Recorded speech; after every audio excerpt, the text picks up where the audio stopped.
Hello everyone, welcome to JN classes. इस video में हम क्लास 6 NCERT हिंदी की मल्हार का चैप्टर 3 पहली बूंद कविता का पाठ करेंगे। कविता को पढ़ेंगे और समझेंगे। ये कविता लिखी है सुदर्शन जी ने, जिसका नाम है पहली बूंद। चलिए स्टार्ट करते हैं फिर इसी के साथ।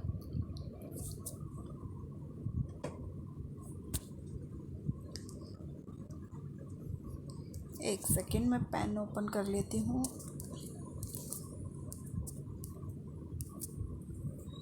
हाँ, वह पावस का प्रथम दिवस जब पहली बूंद धरा पर आई।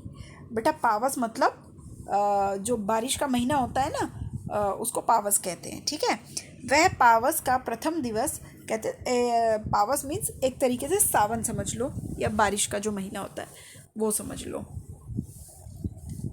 तो वह पावस का प्रथम दिवस जब पहली बूंद धरा पर आई, वो बरसात के मौसम का पहला दिन जब पहली बार पृथ्वी पर, धरती पर बूंद गिरी थी। अंकुर फूट पड़ा धरती से, नव जीवन की ले अंगड़ाई। अंकुर, धरती पर बूंद पड़ी बेटा। धरती पर जैसे बारिश हुई तो क्या होता है ना कि जब भूमि सूखी होती है तो बहुत सारे, जैसे अब पहले कुछ पेड़ पौधे लगे रहते हैं तो उनके फल जो सूख जाते हैं, उन पर लगे लगे फल फूल, तो उनसे बीज गिर जाते हैं और वो वहीं मिट्टी में दब जाते हैं, और नमी नहीं होने के कारण से वो क्या होते हैं, वो अंकुरित नहीं हो पाते हैं। तो जब बारिश आई तो मिट्टी क्या थी, गीली हो गई, धरती गीली हो गई। गीली होने की वजह से उनमें क्या हो गए, अंकुर फूट गए। ठीक है, उनमें स्प्राउट निकल आए।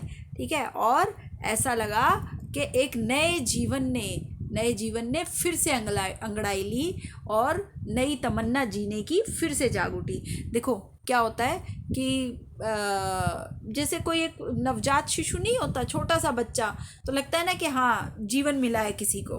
ठीक है, तो वैसे ही एक जो बीज था, जिसको जो धरती सूखी पड़ी थी उसके अंदर दबा हुआ था कहीं, अब पानी की बूंद की नमी के कारण वो क्या हो गया, उस बीज में अंकुर फूट आए। अब वो भी पौधा या वृक्ष बनने के लिए बनने के स्टेज का पहले स्टेप पे पहुंच गया है। उसमें अंकुर फूट आए हैं।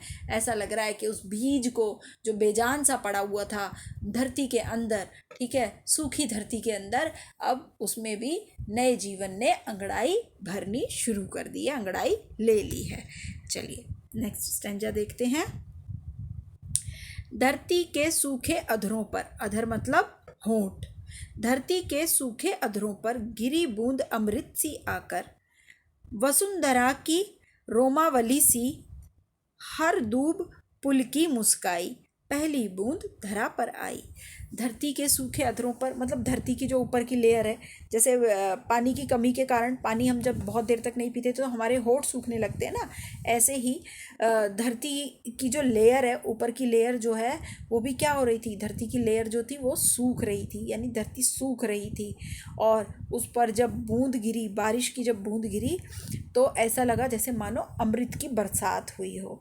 वसुंधरा की रोमावली सी मतलब हरी दूब पुलकी मुस्काई। रोमावली मतलब जैसे हमारे शरीर में क्या होते हैं, हमारे शरीर में आपने देखा है ये होते हैं ना, छोटे छोटे हेयर्स होते हैं। ठीक है, बाल होते हैं हमारे हाथ पे, पैरों पे, हमारी पूरी स्किन पे, तो वो रोम होते हैं, रोम। ठीक है, तो ऐसे ही अब धरती पर, जो धरती सूखी पड़ी थी, उस धरती पर क्या घास रूपी रोम उग आए हैं। ठीक है, यानी कि जो हर धरती बिल्कुल सूखी बेजान सी हो गई थी, अब वो हरी भरी हो गई है, उस पर घास निकल आई है। और आपको पता है जब बारिश की बूंदें गिरती हैं, जब बारिश का मौसम आता है तो हर जगह क्या होता है, हरियाली छा जाती है, घास फूस सब पनपने लगता है ना बेटा। देखो जब भीषण गर्मी होती है तो उसमें ज़मीन एकदम सूख जाती है, मिट्टी सूख जाती है, जो घास फूस लगी होती है वो भी सूख जाते हैं, सब पौधे जल जाते हैं गर्मी के कारण, धूप के कारण। लेकिन जब बारिश का मौसम आता है तो फिर से हरियाली छा जाती है। तो यहाँ पर दूब, हरी दूब, दूब का मतलब क्या है बेटा, दूब का मतलब है घास। ठीक है, पुलकी मुस्काई, पहली बूंद धरा पर आई। जब पहली बूंद धरा पर आई, बारिश आई, तो फिर से क्या हुआ, धरती की सूखी धरती पर रोम रूपी हरी हरी घास वापस से उगने लगी, मुस्कुराने लगी। चलिए नेक्स्ट देख देते हैं। आसमान में उड़ता सागर, लगा बिजलियों के स्वर्णिम पर, बजा नगाड़े जगा रहे हैं, बादल धरती की तरुणाई, पहली बूंद धरा पर आई। आसमान में उड़ता सागर। अब उड़ता सागर का मतलब क्या है? आसमान में सागर तो उड़ नहीं सकता है, लेकिन आसमान में पानी से लबालब भरे हुए बादल जो घिर घिर आते हैं, जो भरे रहते हैं एकदम, मतलब बरसने के लिए तैयार हैं। बहुत सारा पानी भरा हुआ है उन बादलों में और वो बरसने के लिए तैयार हैं। तो उन्हीं को कवि ने क्या कहा है? उड़ता सागर कहा है। ठीक है, आसमान में मानो सागर उड़ रहा है, मतलब पानी से भरे हुए, लबालब भरे हुए बादल इधर से उधर घूम रहे हैं, जो बरसने के लिए बिल्कुल तैयार हैं। लगा बिजलियों के स्वर्णिम पर, और बिजलियां हैं, जो वो बिजलियां चमका रहा है वहाँ पर, सोने जैसी बिजलियां चमक रही हैं, मतलब एकदम कड़ाकड़ कड़ाकड़ बिजली चमक रही है वहाँ पर। बजा नगाड़े जगा रहा है, और आवाज़ करके, कड़कड़ की आवाज़ होती है ना बेटा, तो बजा नगाड़े जगा रहा है, बादल धरती की तरुणाई, कि बादल धरती को जगा रहा है कि धरती उठ उठ, बहुत हो गया सूखापन, अब अंगड़ाई ले और हरी भरी हो जा। ठीक है, जाग, अपनी नींद से जाग, नींद से जाग, एक नव जीवन का संचार कर। ठीक है, पहली बूंद धरा पर आई। चलिए आगे देख लेते हैं।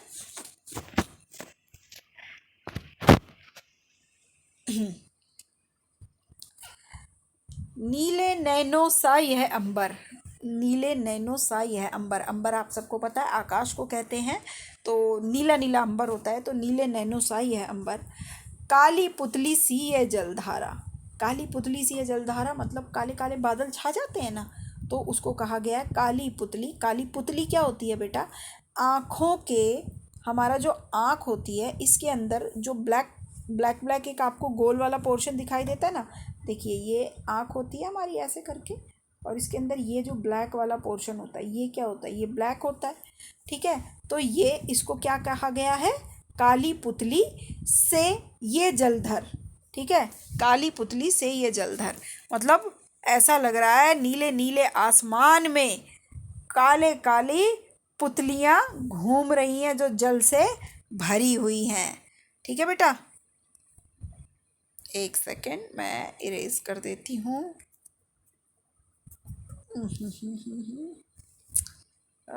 Just a minute, just a minute. हाँ, करुणा, पेन ले लें हम। हाँ, करुणा विगलित अश्रु बहाकर धरती की चिर प्यास बुझाई, और करुणा में इतने, मतलब इतने प्यार में इतने भर गए हैं।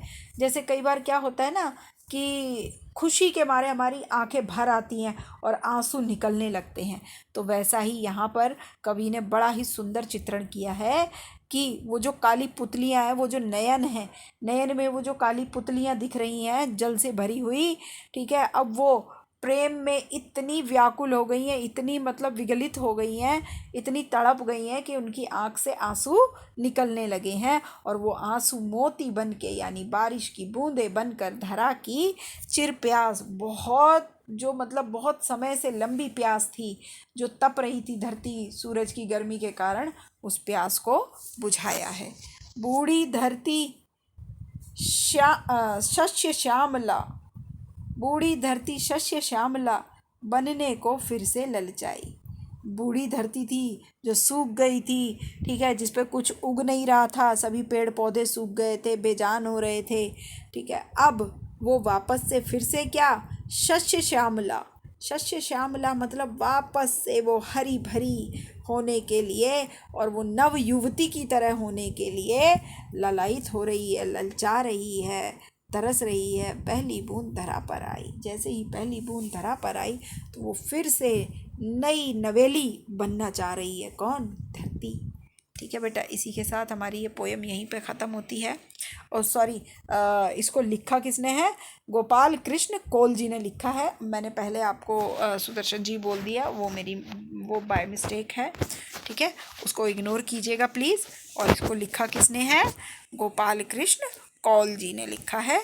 तो इसी के साथ आपकी ये पोएम यहीं पे ख़त्म होती है। आई होप आपको ये पोएम पसंद आई होगी, कविता पसंद आई होगी। पोएम हमें गलत कह रहे हैं हम, जब हम हिंदी पढ़ रहे हैं तो हमें कविता कहना चाहिए, ठीक है। बट क्या करें, आदत ऐसी पड़ गई है ना कुछ वर्ड्स इंग्लिश के यूज़ करने की, कि हम अपनी हिंदी को थोड़ा भूलने लगे हैं।